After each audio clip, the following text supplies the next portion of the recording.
दोस्तों सोचो एक ऐसी जगह जहां डॉक्टर्स जो हमेशा लोगों की जान बचाने के लिए जाने जाते हैं, वहां उन्हीं डॉक्टर्स ने हजारों लोगों को जिंदा मारा। इंसानों को जानबूझकर प्लग और एंथ्रेक्स जैसी बीमारियों से इन्फेक्ट किया गया, सिर्फ ये देखने के लिए कि बॉडी कैसे रिएक्ट करती है। और सबसे चौंकाने वाली बात, उनमें से कोई भी जेल नहीं गया। यह यूनिट 731 की कहानी, इंपीरियल जापान का सबसे गुप्त बायोलॉजिकल वेरफेयर प्रोग्राम। 1930s में जापान के चाइना के मंचूरिया रीजन पर कब्जा किया और एक कठपुतली देश बनाया, मंचू को। यहीं एक मिलिट्री डॉक्टर शिरो इशी, उसने जापानी आर्मी को कन्विंस किया कि अगर उन्हें बायोलॉजिकल वेपन बनाना है तो उन्हें रियल ह्यूमन सब्जेक्ट चाहिए।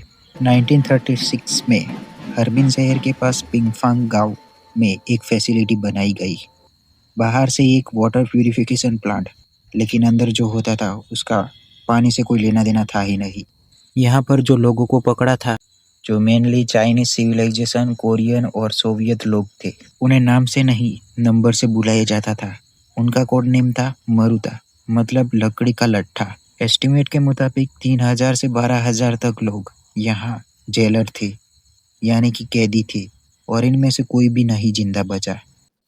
आज जो बताने वाला हूँ डिस्टर्बिंग है, लेकिन यही हिस्ट्री है। जिंदा लोगों का ऑपरेशन होता था, वो भी बिना एनेस्थीसिया के, सिर्फ ये देखने के लिए कि ऑर्गन्स कैसे रिएक्ट करते हैं। लोगों के हाथ जानबूझकर फ्रीज करवाए जाते थे, सिर्फ डाटा के लिए। और उन्होंने प्लग इन्फेक्टेड फ्लैश वाले बॉम्ब्स बनाए जो चाइनीज शहरों पर गिराए गए, जिनसे टेंस ऑफ थाउजेंड सिविलाइजेशन की मौत हुई। प्रेशर्स चैम्बर्स और सेंट्रीफ्यूज में डालकर देखा जाता था कि बॉडी कब तक सर्वाइव करती है।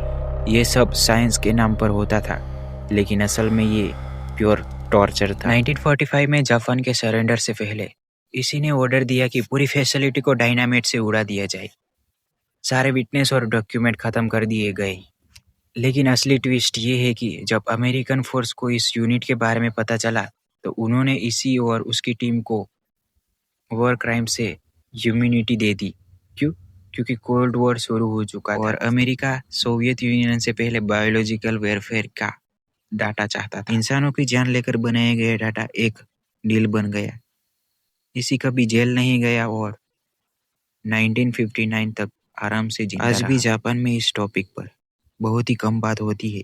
कई टेक्स्ट बुक्स में इसका जिक्र तक नहीं मिलता, लेकिन हर्बिन में एक म्यूजियम बना है जो पीड़ितों को समर्पित है, और डिक्लासिफाइड यूएस डॉक्यूमेंट में इस हिस्ट्री को कंफर्म करते हैं। ये थी यूनिट 731 की सच कहानी।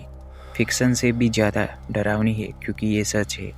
वीडियो पसंद आई हो तो लाइक करो, सब्सक्राइब करो और कमेंट में बताओ दुनिया में और कितने राज छुपे हैं जो हमें अभी तक पता ही नहीं। मिलते हैं अगले वीडियो में।